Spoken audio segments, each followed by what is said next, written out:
Guys, tara guys, kain po tayo ng lumpiang toge. Ayan, lumpiang toge, kain. Sarap.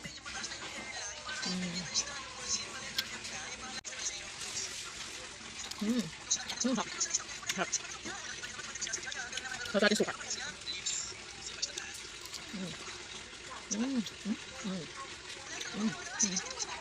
Sarap. Ang sarap niya guys, kasi bagong luto siya guys. Ang crunchy niya guys. Ayan, sinasawsaw po natin sa suka. Ayan, di ba guys? Ang sarap. Crunchy. Di ba? Ang sarap guys. Bili ko lang ito sa best. 10 pesos lang. Diba guys? Crunchy.